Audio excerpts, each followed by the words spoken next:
2 Timothy chapter 1 verse 10.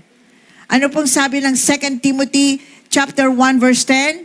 Christ Jesus has destroyed death and has brought life and immortality to light through the gospel.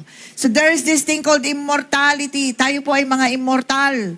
Amen? Maaring ang ating mga katawan ay nanghihina, nagkakasakit. Ito po ay mabubulok. Sabi nga ng Bible, from the dust, you shall return to dust. Mula sa alabok, ikaw ay nalilok at babalik ka sa alabok. Pero ang katotohanan po ay napagtagumpayan na, ginapi na ng Panginoon ang kamatayan. Kaya tayo po ay walang dapat ikatakot sa kamatayan. Anumang oras dumating ito, tayo po ay handa. Ang tanong, handa ka nga ba? Are you ready for death? Are you ready to face death? Many people are scared of death. Many people are worried. Many people are anxious about death. They don't want to die.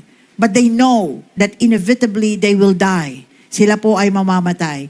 So wala po silang kapayapaan, wala silang kahandaan na harapin ang kamatayan. Pero ibahin mo ang mga anak ng Diyos. Ang kamatayan ay isang bagay na they look forward to. Because they know, kagaya sabi ni Apostol Pablo, it is something that they will expect to be with the Lord. To be absent from the body is to be present with the Lord. Di ba? Kapag ikaw ay naging absent dito sa katawan mo, dito sa lupa, ibig sabihin, nandun ka na sa presensya ng Panginoon. And that is something that you look forward to. Not something that you are scared to face. Not something that you are afraid to face. Death is certain, but death was conquered by the Lord Jesus Christ. So sa mga anak ng Diyos, ito po ay isang bagay na hindi natin kinakatakutan.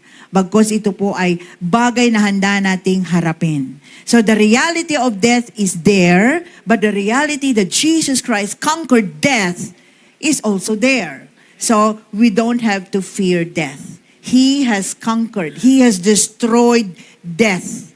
And if God destroyed death, God can destroy cancer. God can destroy anxiety. God can destroy depression. God can destroy every problem that you face in your life.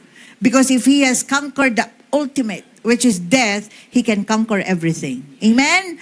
And so if you are with God, kapag kasama mo ang Diyos, you have conquered everything as well. Amen? Lahat ay mapagtatagumpayan mo. Kasi nga, yung ang ultimate na kamatayan ay napagtagumpayan ng Diyos. How much more yung mga maliliit na mga bagay na kinakaharap mo, kayang-kaya mo rin yan. Amen? Sapagkat nakayanan ng Diyos, nakayanan mo, in your journey as a Christian, as a child of God, God has helped you all the way. He has helped you all the way. So, yun po ang unang katotohanan, na ang kamatayan po ay tiyak. Ang kamatayan ay darating sa buhay ng bawat tao.